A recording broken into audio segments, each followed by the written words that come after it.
বিশ্বকবি কবিগুরু রবীন্দ্রনাথ ঠাকুরের বিচিত্র পর্যায়ের একটি গান কৃষ্ণকলি আমি তারই বলি। এটি আমি কবিতার আকারে আবৃত্তি করে শোনাচ্ছি। এটি কবিতার আকারে আবৃত্তি হয়ে থাকে। গানটির রচনাকাল আষাঢ় মাস 1307 বঙ্গাব্দ। স্বরলিপি করেছেন শ্রীযুক্ত শান্তিদেব ঘোষ মহাশয়। গানটি স্বরবিতানের 13 নম্বর খণ্ডে পাওয়া যায়। আমি কবিতার আকারে আবৃত্তি করে শোনাচ্ছি। কৃষ্ণকলি আমি তারই বলি, কালো তারে বলে গাঁয়ের লোক। মেঘলা দিনে দেখেছিলেন মাঠে, কালো মেয়ে কালো হরিণ চোখ। ঘোমটা মাথায় ছিল না তার মোটে, মুক্ত বেনি পিঠের পরে লোটে। কালো তা সে যতই কালো হোক, দেখেছি তার কালো হরিণ চোখ। ঘন মেঘে আধার হলো দেখে, ডাকতেছিল শ্যামল দুটি গাই। শ্যামা মেয়ে ব্যস্ত ব্যাকুল পদে, কুটির হতে ত্রস্ত এলো তাই।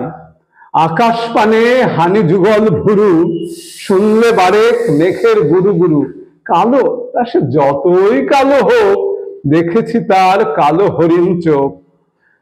পূবে বাতাস হঠাৎ এলো ধেয়ে, ধানের খেতে খেলিয়ে গেল ঢেউ। আলের ধারে দাঁড়িয়েছিলাম একা, মাঠের মাঝে আর ছিল না কেউ। আমার পানে দেখলে কিনা চেয়ে, আমি জানি আর জানে সেই মেয়ে। কালো তা সে যতই কালো হোক, দেখেছি তার কালো হরিণ চোখ। এমনি করে কালো কাজল মেঘ জ্যৈষ্ঠ মাসে আসে ঈশান কোণে। এমনি করে কালো কোমল ছায়া আষাঢ় মাসে নামে তমাল বনে। এমনি করে শ্রাবণ রজনীতে হঠাৎ খুশি ঘনিয়ে আসে চিতে। কালো তা সে যতই কালো হোক, দেখেছি তার কালো হরিণ চোখ। কৃষ্ণকলি আমি তারই বলি, আর যা বলে বলুক অন্য লোক।